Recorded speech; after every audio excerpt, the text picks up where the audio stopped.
The milk sitting in your fridge right now has an expiration date. Your smartphone has one. And, well, you already know your physical body does too.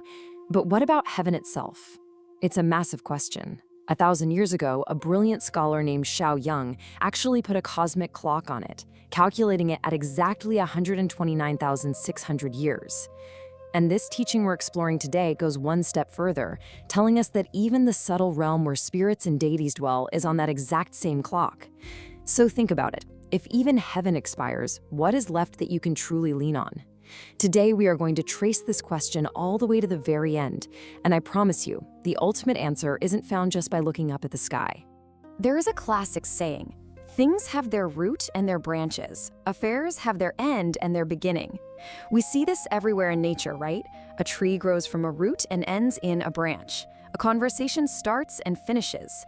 In this explainer, we're going to take this simple, undeniable truth and apply it to the largest scale imaginable, the cosmos itself, before bringing it all the way back down to your own daily life.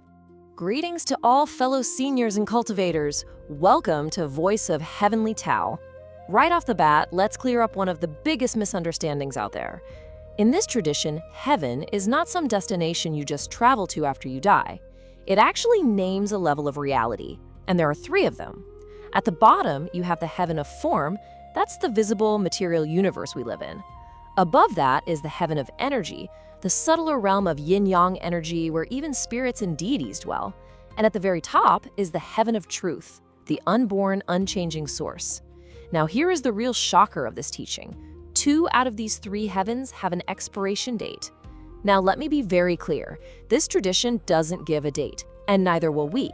What it gives is a direction and a profound question about where you're currently standing and where you've placed your life's bet.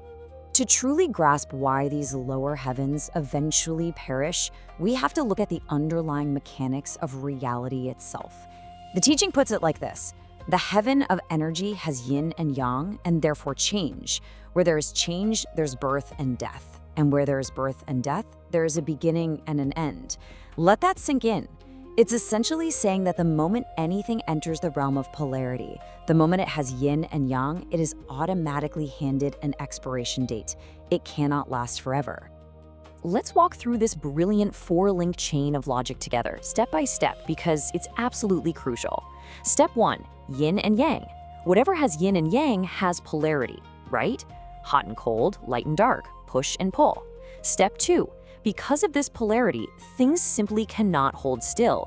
They interact, they push against each other, and that creates constant change. Step 3, when that change runs its full course, it manifests as birth and death, arising and perishing, which leads us to step 4. Whatever perishes must have once arisen. Therefore, it has a definite beginning and a definite end. It's a completely unbreakable chain. So what gets caught in this chain? Well, everything that is a thing. Heaven and earth, sun and moon, spirits and gods, humans and creatures, things that fly, swim, run, or grow. Which of these is not a thing? And all things have a root and a branch end. Now notice a detail here that a lot of people miss. Spirits and gods are explicitly listed among the things. Because deities and spirits dwell in the heaven of energy, they too are on the clock. Now, we are saying this incredibly respectfully. The path of devotion isn't being mocked here at all. Rather, it's being placed on a universal map, and this map is simply showing us that there is somewhere even higher. The masterstroke of this logic is this. Since even the subtle heaven of energy has an end and a beginning, the physical heaven of form goes without saying. Laozi actually gives us a wonderfully down-to-earth proof of this in the Tao Te Ching.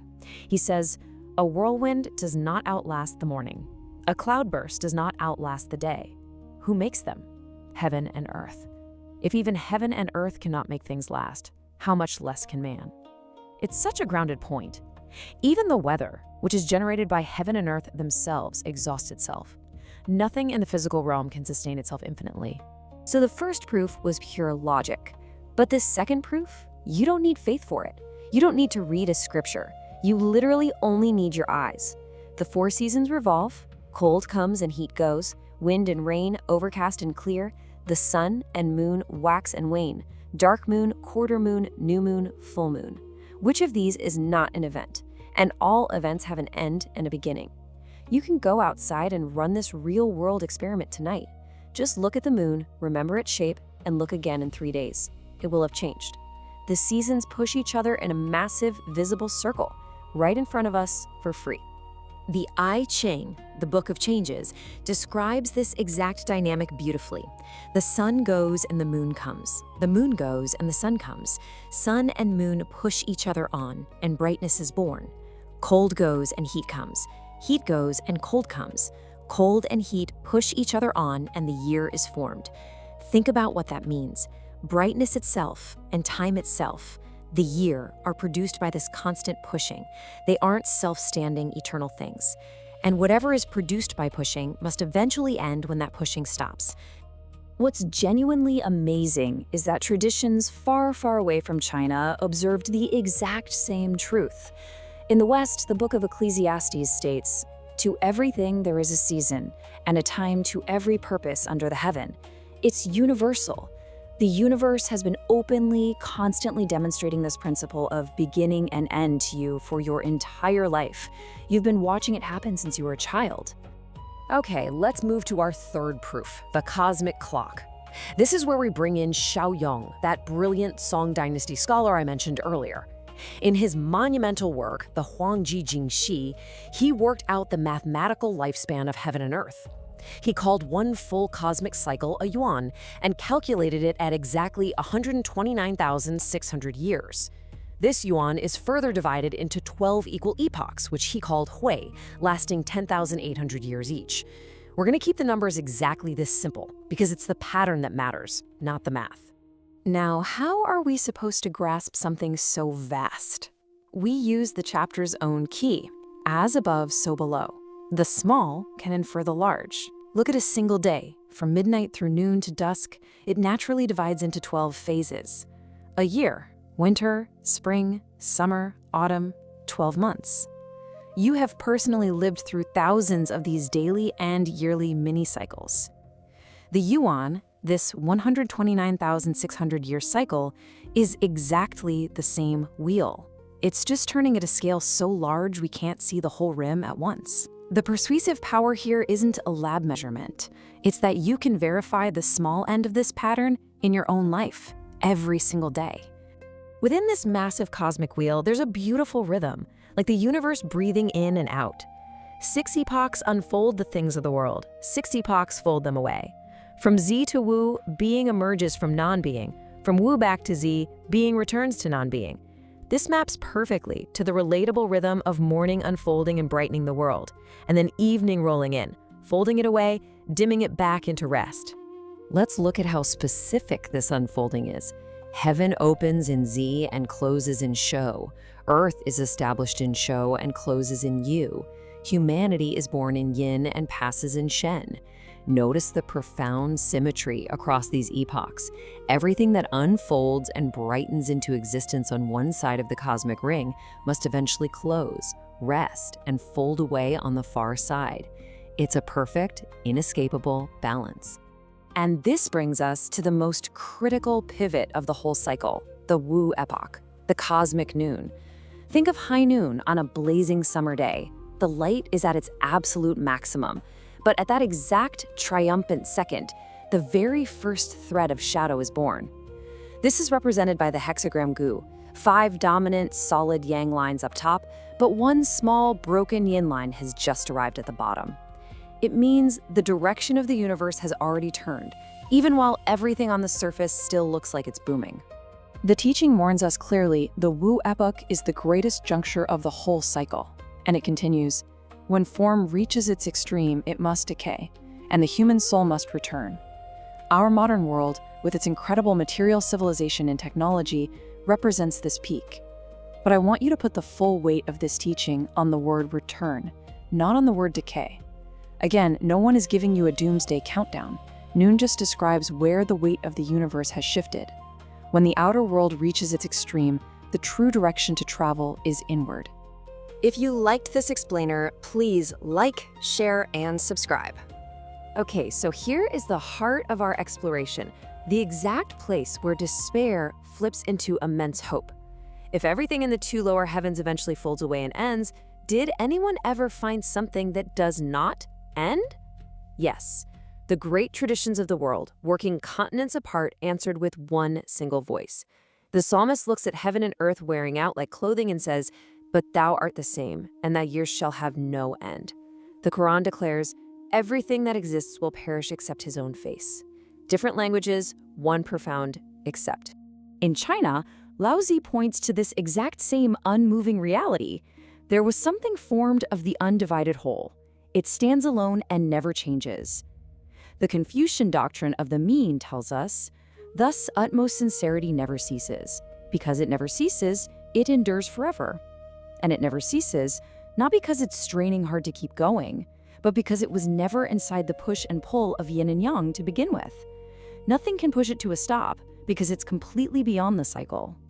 The Shurangama Sutra brings this massive cosmic question right down to a deeply human face. King Prasenjit is 62 years old, grieving his wrinkles, afraid of death. The Buddha asks him, "The river you saw at age 3 and the river you see now, has your seeing aged? Has your seeing wrinkled?" The king realizes it hasn't. What wrinkles is the physical face, but that which sees was never young, and so it can never be old. The sutra delivers this ultimate verdict. What changes must perish, but that which does not change never had birth or death. Just let that hang in the air for a second. So let's collapse this entire cosmology directly onto you. These 3 heavens aren't just out there in space. They are your own 3 layers. Your body is your heaven of form. It will wear out. And honestly, you have always known this. Your passing thoughts, your moods, your habits, that is your heaven of energy. They surge and fade, yin and yang taking turns. Every thought has its own birth moment and death moment. When you say, "I'm so anxious," your inner weather is just passing through its noon. But what about the one that watches the thought rise and watches it fall? It didn't rise, it will not fall. It isn't bound by the count of years, meaning it cannot expire. That is the one within. That is your own heaven of truth. So how do we actually practice this in real life? Gently, through observation. Treating your passing thoughts as me is exactly how the false self takes the throne. Lao Tzu says, "The 10,000 things rise together, and I watch their return. All things flourish, and each returns to its root." Returning to the root is called stillness. This is called returning to one's true life. Returning to one's true life is called the constant. To know the constant is called illumination. You don't have to fight a thought, you don't have to suppress it, you just see it clearly. The moment it is truly seen, its spell is broken. You don't cling to it, you let it flow through. Now I know the grip of the mind is strong, because we keep treating the world as solid and permanent. But this teaching proves that even heaven and earth gather and scatter. Once you truly see that even the sky is on a lease, that anxious thought in your head loses its claim to permanence too. You don't have to chase it out, you just have to stop feeding it. Be still and watch the return.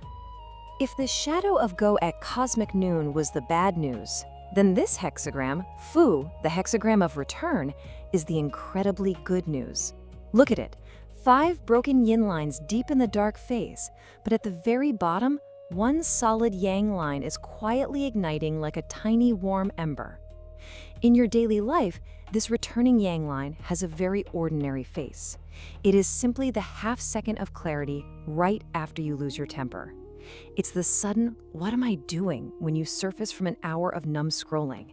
It's the moment you put down your phone at 2 a.m. The I Ching saves its most tender sentence for this exact moment. In return, do we not see the very heart of heaven and earth? Think about that. The heart of heaven and earth doesn't appear at the blazing zenith of success. It appears in you at the very first flicker of turning back toward the light. That half second of noticing is the heart of heaven and earth appearing in you. And the whole of cultivation is nothing more mysterious than this. Let that half second become a second. Let the second become a minute. Just let that one line of yang grow, line by line, toward the full brightness that originally came from. I want to leave you with a 3-second experiment. Right now, don't answer with a philosophical word like soul or Buddha nature. Just for 3 seconds, notice who is watching this explainer. That which notices has been there through every single scene of your life, through everything you gained and everything you lost. It never came, so it never has to go. The Diamond Sutra says, all appearances are illusory. If you see that all appearances are not what they appear to be, you see the Tathagata, the one who comes from suchness. You don't wait for the world to end to find it. You see through the changing right where you stand. The unchanging is already present.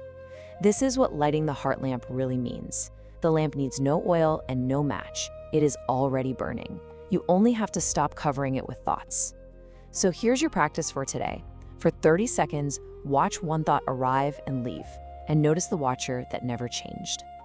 Gratitude for the grace of heaven and the virtues of the teachers. Thank you, everyone. See you next time.